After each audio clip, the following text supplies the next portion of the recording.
கர்த்தர் எங்களை ஆசீர்வதிப்பாராக, கர்த்தருடைய ஆசியோட நாங்கள் ஆட்சி அமைப்போம் அப்படின்ற மாதிரி ஊழியத்துக்கு வந்த அளவுக்கு தேவனுடைய ஆசி எங்களுக்கு இருக்குங்க அப்படின்னு உற்சாகமா பேசிக்கிட்டு இருக்காரு ஒருத்தர். யாருன்னு பாருங்களேன்.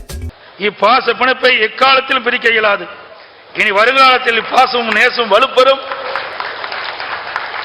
சிறுபான்மை மக்களின் உண்மையான பாதுகாப்பு இயக்கமாக அனைத்து இந்திய அண்ணா திராவிட முன்னேற்ற கழகம் இருக்கும் என்பதையும் நேரத்தில் நினைவு கூற கடமைப்பட்டிருக்கிறேன். உலக மக்கள் அனைவரும் மிகுந்த சந்தோஷத்தை தரும் கிறிஸ்துவ பிறப்பை கொண்டாடும் இந்த மகிழ்ச்சியான தருணத்தில் உங்கள் அனைவருக்கும் ஒரு மகிழ்ச்சியான ஒரு செய்தியை தெரிவிக்க விரும்புகின்றேன். கர்த்தரின் நல்லாசியோடு மீண்டும் தமிழகத்தில் அனைத்து இந்திய அண்ணா திராவிட முன்னேற்ற கழக அரசு அமையும்.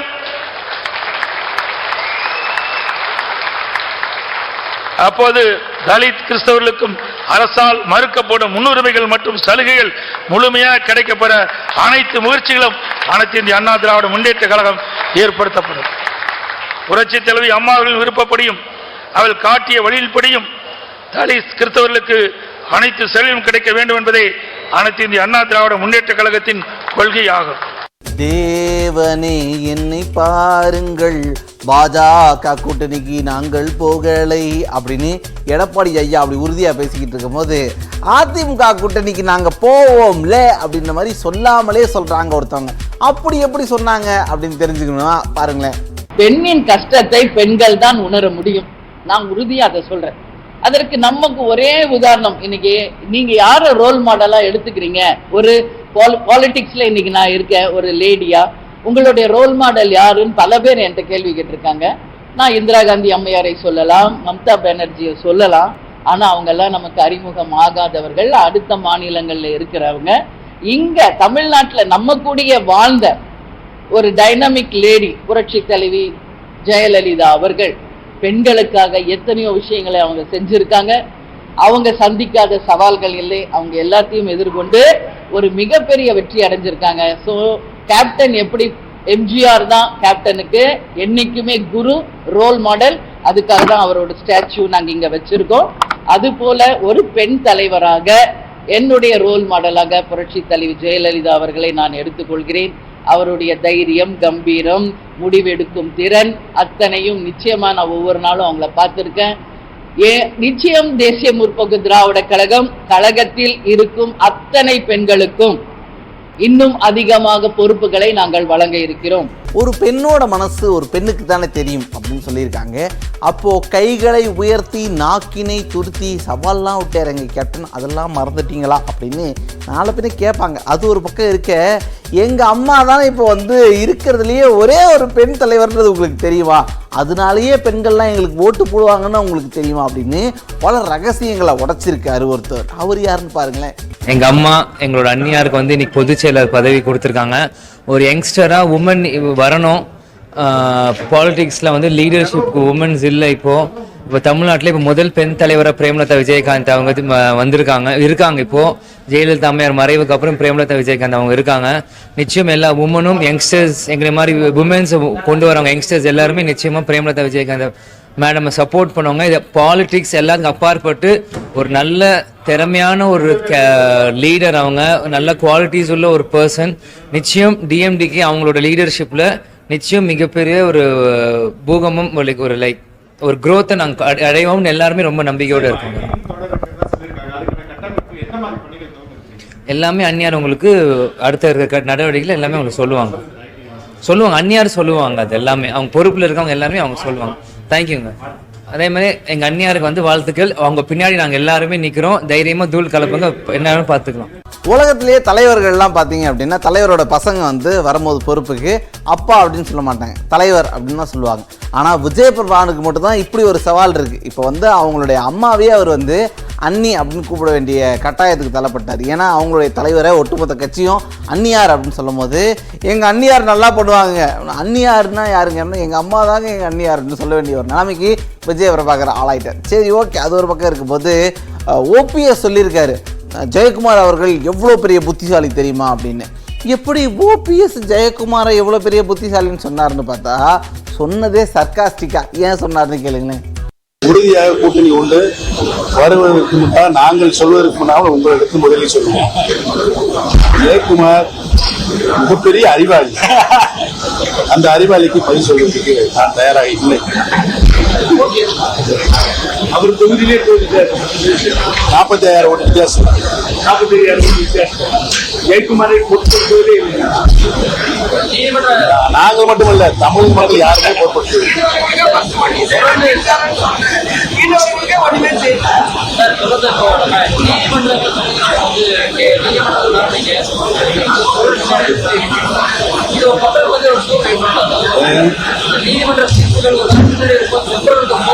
எத்தனை தீர்ப்புகள் எங்களுக்கு சாதகமில்லாத சூழ்நிலை வந்தாலும் ஒரு தொண்டரை கூட சோர்வடையவில்லை. என்ன தீர்ப்பு தான் வரட்டுங்க, நாங்கள் டயர்டாகவே இல்லை, உற்சாகமாக தான் இருக்கும் அப்படின்னு ஓபிஎஸ் அவர்கள் ஸ்ட்ராங்காக இருக்கும்போது என்ன ஒரு மந்தையில் இருந்த ஆடுகள் 2 பேர் பாதையில் பிரிந்து விட்டன அப்படின்ற மாதிரி பிரிஞ்சுட்டாங்களே சார். ஆனால் இப்போ அவர் வந்து புத்திசாலி அப்படின்னு உங்களை கலாய்ச்சிருக்காரே சார் அப்படின்னு இந்த மாதிரி அப்படியே எடுத்துகிட்டு போய் ஜெயக்குமார் என்ன அவர் வந்து நாங்கள்லாம் அவங்கள மதிக்கிறதே கிடையாது சார் அப்படின்னு சொல்கிறாங்க.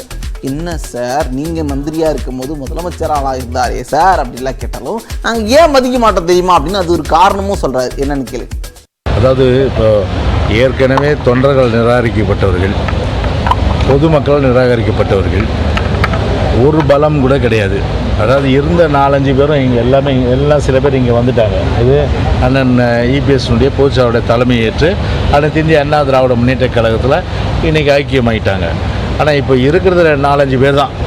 அந்த 4-5 பேரை திருப்திப்படுத்துறதுக்கு எப்படியெல்லாம் வந்து கம்பி கட்டுற கதையெல்லாம் வந்து சொல்ல வேண்டிய ஒரு சூழ்நிலை திரு ஓபிஎஸ்க்கு ஏற்பட்டிருக்கு. அதில் அவர் என்ன தான் தலை குப்புற விழுந்தாலும் சரி, என்ன தான் வந்து ஸ்டேட்மெண்ட் விட்டாலும் சரி, தொண்டர்கள் பொறுத்தவரை ஒருபோதும் இனி ஓபிஎஸ் ஸ்டேட்மெண்ட்டை நம்ப மாட்டாங்க. ஏன்னா அந்த அளவுக்கு வந்து ஒரு தலைமை கழகத்தை இதே மாளிகையை வந்து காலில் இட்டி வச்சு இவருடைய தலைமையில் தொண்டர்களெல்லாம் கொண்டு வந்து எட்டி உதைச்சி அந்த அளவுக்கு வந்து ஒரு நாங்கள்லாம் கோயிலை வணங்கக்கூடிய அந்த மாளிகை இருக்கிற டாக்குமெண்ட்லாம் தூக்கி போய்ட்டு கொள்ளையடிக்கப்பட்டு, அது மட்டும் இல்லாமல் வந்து கட்சி வந்து பொறுத்தவரையில் பார்த்திங்கன்னா ஒரு ஒற்றுமையாக இருக்கக்கூடாது என்ற அடிப்படையில் முழுமையான அளவுக்கு எந்த அளவுக்கு பிரச்சனைகள் பண்ண முடியுமோ அந்த அளவுக்கு பிரச்சனை பண்ணதெல்லாம் இன்றைக்கி ஒவ்வொரு தொண்டரும் வரிசைப்படுத்தினா அதுக்கு வந்து நிறைய நேரம் ஆகும். அந்த அளவுக்கு இன்றைக்கி வந்து ஓபிஎஸ் பொறுத்தவரை நிராகரிக்கப்பட்ட ஒரு சக்தி. எனவே அப்போ வேதாள வந்து முருங்கை மரத்தில் அடிக்கடி ஏறுற மாதிரி அது அப்பப்போ ஏறிடும். அதனால் வந்து ஒரு தாக்கமும் சரி கண்டிப்பாக தமிழக அரசில் ஏற்பட போகிறது கிடையாது. அதனால் அவரை பற்றி நாங்கள் வந்து பேசுகிறதும் கிடையாது, அவரை வந்து ஒரு பொருட்டாகவும் நினைக்கிறதும் கிடையாது. சொல்லவான்னு கேட்டு எல்லாத்தையும் சொல்லிட்டீங்களே சார் அப்படின்ற மாதிரி அந்த பேட்டி பிடிச்சிருச்சு. என்னது அதிமுகவா? அமமுக தெரியும்ல, அமமுக எப்படி முன்னேற்றதுன்றது தான் எங்கள் வேலை, அதிமுக ஒன்று சேர்க்கறதா எங்கள் வேலை அப்படின்னு டிடிவி அவர்கள் பேசியிருக்காரு. ஐயா, அதிமுக உங்கள் கையில் கொடுத்தாங்க, அது வந்து அதுக்கப்புறமா அது வந்து உங்களை வெளியேற்றி அப்புறம் நீங்கள் அதை பிடிக்கிறதுக்காக தான் ஒரு கட்சி ஆரம்பிச்சிங்கன்னா சொன்னாங்களே எங்கேயா அப்படின்லாம் கேட்டால் கூட அமமுகங்க, அதிமுகலாம் கிடையாது அப்படின்ற மாதிரி சொல்கிறாரு. என்னங்க என்ன சொல்கிறாரு கேளுங்க. தேர்தலில் நிற்கிறத பற்றி அந்த முடிவு எடுக்கலை.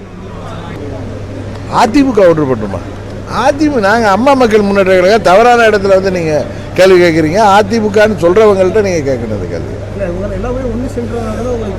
நான் என்னைக்கும் அதிமுக ஒன்று இணைன்னு நான் சொன்னது கிடையாது. அம்மாவின் தொண்டர்கள், உண்மையான தொண்டர்கள் அனைவரும் ஒன்றிணைந்து திமுக என்கிற தீய சக்தியை எதிர்த்து போராட வேண்டும் சொல்லியிருக்கேன். உண்மையான அம்மாவுடைய தொண்டர்களாக இருக்கிறவங்க ஒன்றிணைவாங்க. சுயநலவாதிகள், பதவி வெறி பிடித்தவர்கள், பண வெறி பிடித்தவர்கள் அதுக்கு ஒத்து வர மாட்டாங்க. கடைசி வரைக்கும் அமமுக தான். உண்மையான அம்மாவுடைய தொண்டர்கள் அப்படின்னா அவங்களாம் அதிமுக தான் இருக்காங்க அப்படின்ற கேள்விலாம் வரும். இது அப்படியே கன்ஃபியூஸ் ஆகிட்டே இருக்கும்போது அப்படியே வெளியில் வந்து பார்த்தா வாரம் நம்ம தேர்தல் கச்சேரியில் ஒட்டுமொத்த கண்டென்ட்டுக்கும் பொறுப்பாக இருக்கிறது யார்? அண்ணாமலை அவர்கள். அவர் ஏதாவது ஒன்று சொல்லியிருப்பார், அவருக்கு இவங்க பதில் சொல்கிறது அவங்க பதில் சொல்கிறது அப்படின்னு ரொம்ப ஆக்டிவாக இருக்கும் தேர்தல் கச்சேரியில். ஆனால் இந்த தடவை பார்த்தீங்க அப்படின்னா மேலிட அரசியல்லாம் பேசுனதுனால அண்ணாமலை அவர்களுடைய செய்தி அதிகமாக வரவே இல்லை. அவருக்கு யாருக்கும் பதில் சொல்லலை. அப்படி பதில் சொல்லாத மாதிரி ஒரு ஸ்டேட்மெண்ட் பேசியிருக்காரு. அது காங்கிரஸ் கட்சியை பற்றி. அதுலேயுமே நேரு குடும்பமா காந்தி குடும்பமா அப்படின்றதுல கன்ஃபியூஸ் ஆகிட்டார். மல்லிகார்ஜுன கார்கே அவர்கள் பிரதமராக முன்மொழிகிறாங்க. இப்போ நமக்கு அது தெரியும். மம்தா பானர்ஜி அவர்கள், அரவிந்த் கெஜ்ரிவால் அவர்கள் முன்மொழிந்தாங்க. இன்னைக்கு அவர் ஏன் அந்த பொறுப்பை ஏற்றுக்கல அப்படிங்கிறத அவர்கிட்ட விட்டுருவேண்ணா. அது காங்கிரஸ் கட்சி வேண்டான்னு நினச்சாங்களா, இல்லை ஒரு ஸ்டாப் கேப் தலைவர் கொஞ்ச நாளைக்கு மட்டும்தான் நான் தலைவராக இருப்பேன்னு அவருக்கு சொல்லியிருக்காங்களா, அது காங்கிரஸினுடைய ஜனநாயகம் எந்த அளவுக்கு இருக்குன்னு நமக்கு தெரியுங்கண்ணா. முதல் முறையாக இன்னைக்கு பாலிடிக்ஸ் என்பது இந்தி கூட்டணிக்குள்ளேயே காந்தி ஃபேமிலியிலேருந்து வெளியே வருது. இந்தி கூட்டணிக்கே இன்னைக்கு காந்தி என்கின்ற பெயர் வேண்டான்னு முடிவு பண்ணிட்டாங்க. நம்ம காந்தி ஃபேமிலியிலேருந்து வெளியே வரணும்.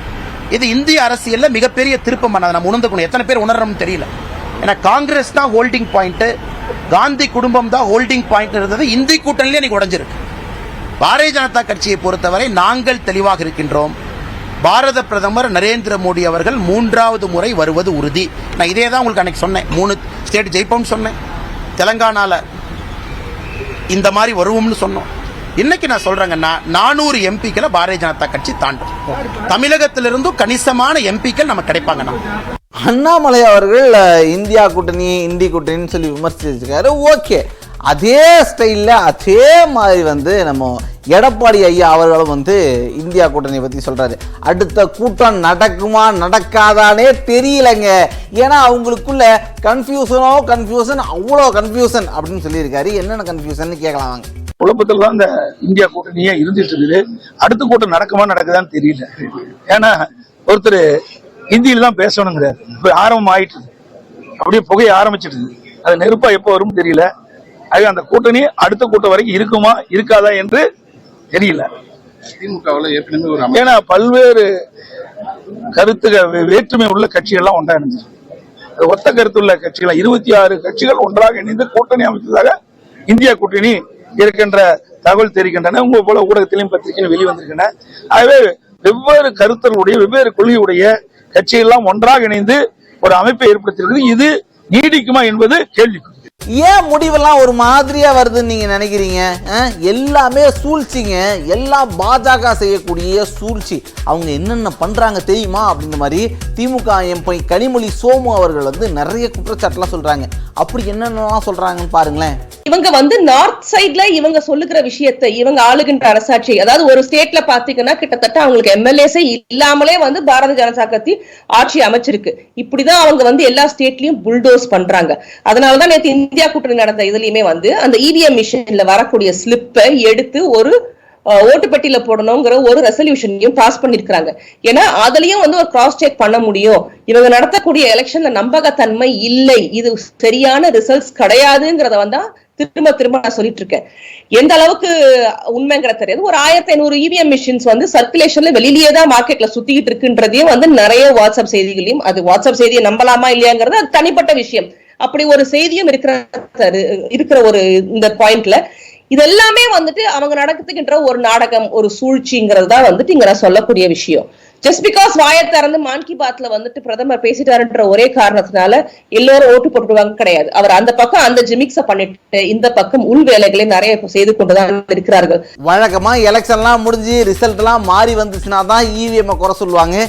இப்பயே எல்லாரும் இவிஎம் குறை சொல்ல ஆரம்பிச்சிட்டாங்களே அப்படின்னு பார்த்தா விடுதலை சிறுத்தைகள் கட்சியுடைய தலைவர் திருமாவளவன் அவர்களும் அதே தாங்க பிரச்சனை. இவிஎம்ல ஏதோ ஒன்று வச்சிருவாங்களோ அப்படிதான் நாங்களும் டவுட்டா இருக்கோம். இவிஎம் இருக்கட்டும், இவிஎம் பக்கத்தில் இன்னொரு சீட் ஒன்று வரும்ல, அதை எடுத்து பாக்ஸில் போட்டுருவோமா அப்படின்ற மாதிரி இவர் ஒரு ஐடியா சொல்றாரு. அது என்னன்னு கேளுங்க. எலக்ட்ரானிக் ஓட்டிங் மெஷின் இந்த தேர்தலில் பயன்படுத்தக்கூடாது, பழைய வாக்குச்சீட்டு முறையே பேலட் சிஸ்டம் என்பதே நடைமுறைக்கு வர வேண்டும் என்கிற கோரிக்கையையும் இந்தியா கூட்டணி கட்சிகளின் சார்பில் வலியுறுத்துகிறோம். டெல்லியிலே நடைபெற்ற 4வது கலந்தாய்வு கூட்டத்தில் இது தொடர்பாக தீர்மானம் நிறைவேற்றப்பட்டிருக்கிறது. விடுதலை சிறுத்தைகள் கட்சியின் சார்பிலே இதனை அழுத்தமாக நாங்கள் வலியுறுத்தி கூறியிருக்கிறோம். இவிஎம் என்கிற எலக்ட்ரானிக் ஓட்டிங் மெஷின் மூலம் அவர்கள் முறைகேடு செய்வதற்கு நிறைய வாய்ப்புகள் இருக்கின்றன என்பது இன்றைக்கு பல்வேறு ஆதாரங்களின் மூலம் உறுதிப்படுத்தப்பட்டிருக்கிறது. இது தொடர்பான வல்லுநர்கள் இதை ஆதாரங்களோடு நிறுவி வருகிறார்கள். எனவே எதிர்வரும் நாடாளுமன்ற பொதுத் தேர்தலை வாக்குச்சீட்டு முறைப்படி நடத்த வேண்டும் என்று தேர்தல் ஆணையத்தை மீண்டும் வலியுறுத்துகிறோம். ஐயா, மத்திய அரசு தேர்தல் வந்துச்சுன்னு வச்சுங்களேன், பிரதமர் யார் அப்படின்றத சொல்லிட்டு தானே எலெக்ஷனுக்கே வரணும். அப்படி வராம பிரதமர் யாருன்னே உங்களால் தேர்வு செய்ய முடியலையே, அப்புறம் எப்படி நீங்க மக்களை எதிர்கொள்வீங்க, ஜெயிப்பீங்க? அதை நீங்க யோசிச்சீங்களா இல்லையா அப்படின்ற மாதிரி புதிய நீதி கட்சி தலைவர் ஏசி சண்முகம் கேள்வி கேட்டிருக்காரு. அந்த கேள்வி யார் பதில் சொல்ல போறான்னு தான் தெரியல. ஒரு நாட்டை ஆளக்கூடிய பிரதமரை கூட அவர்களால் தேர்ந்தெடுக்க முடியாத நிலைமையில் இருக்கும்போது அவர்கள் எங்கே வெற்றி பெறப் போகிறார்கள்? ஒன்று, இந்த 5 மாநில தேர்தலிலே அவர்கள் ஒன்றாக நின்று தேர்தல் பணியாற்றினார்களா? ஒவ்வொருவரும் தனித்தனியாக நின்றுதான் போட்டியிட்டு இருக்கிறார்கள். ஆகவே இந்தியா கூட்டணி என்பது ஒரு கண்துடைப்பு நாடகமாக இருக்குமே தவிர ஒரு உண்மையான ஒரு கூட்டணியாக அது அமையாது.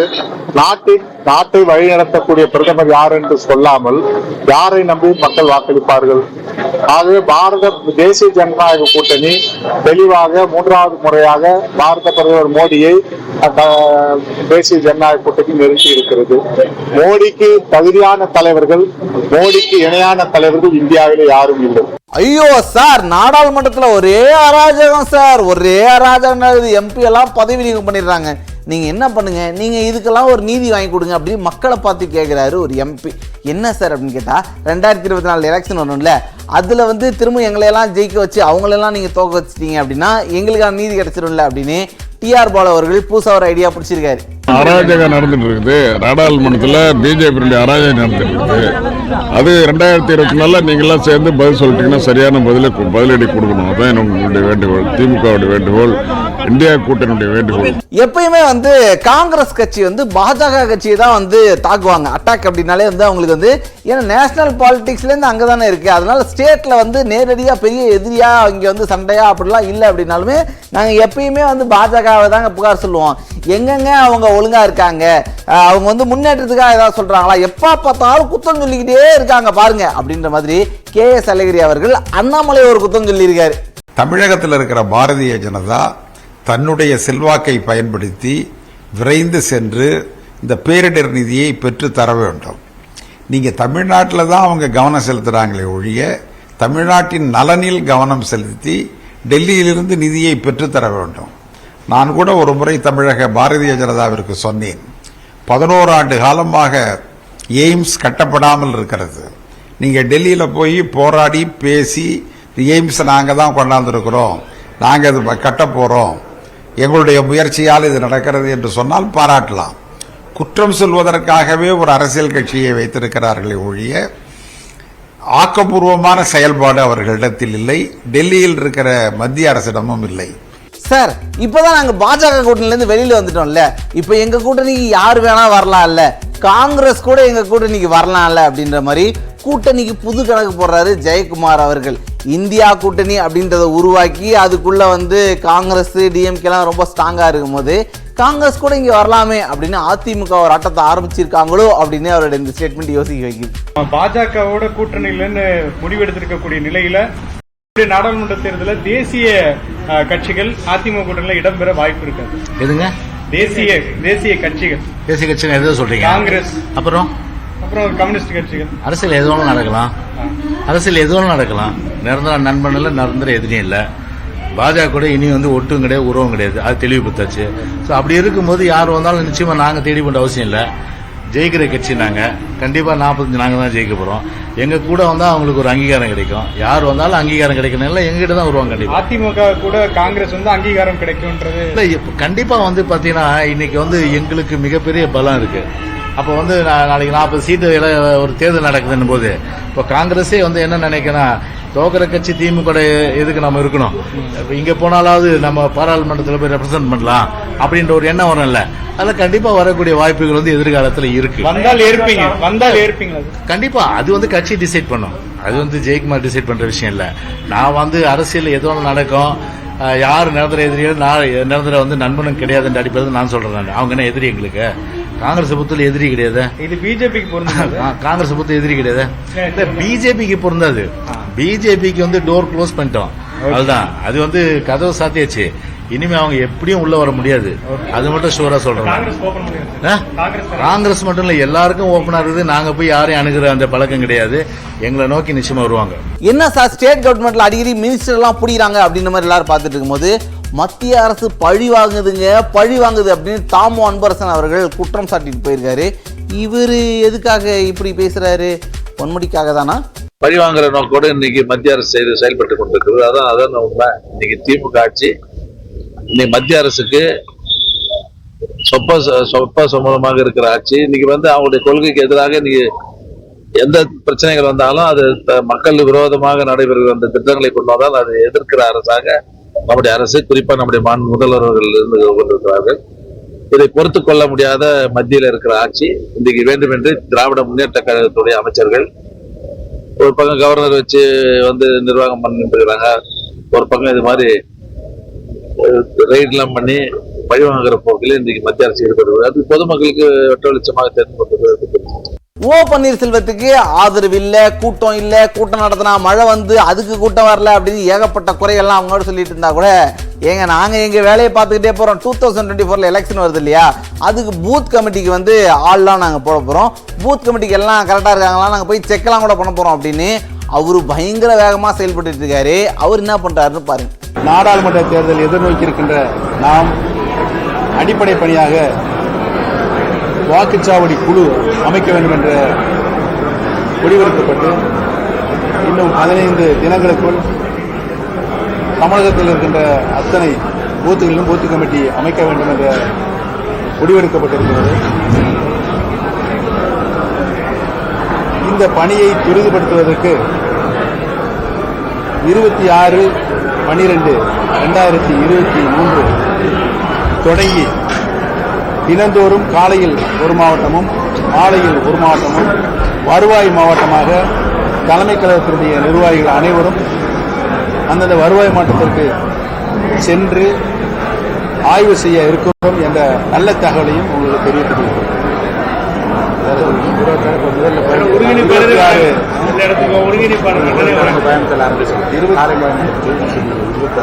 இருபத்தி 26/1/2023 அன்று முதலாக கோயம்புத்தூரில் வருவாய் மாவட்டம் ஆய்வு செய்யப்படும்.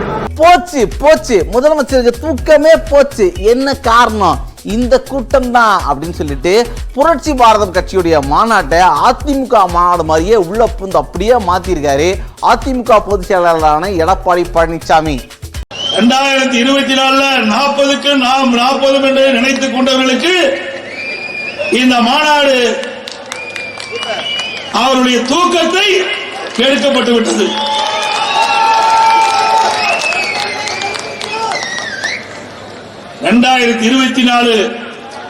நாடாளுமன்ற தேர்தலிலே அனைத்து இந்திய அண்ணா திராவிட முன்னேற்ற கழக தலைமையிலே பல்வேறு கட்சிகள் இடம்பெற இருக்கின்றன. அதிலே புரட்சி பாரதம் கட்சியும் முன்னிலை இருக்கிறது.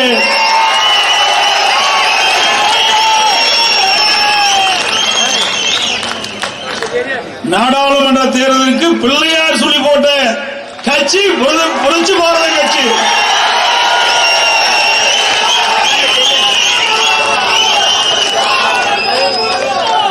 நேற்றைக்கு வரைக்கும் திரு ஸ்டாலின் நல்லா தூங்கிட்டு இருப்பார். இன்று முதல் தூக்கத்தை குறைக்கப்பட்டு விட்டது.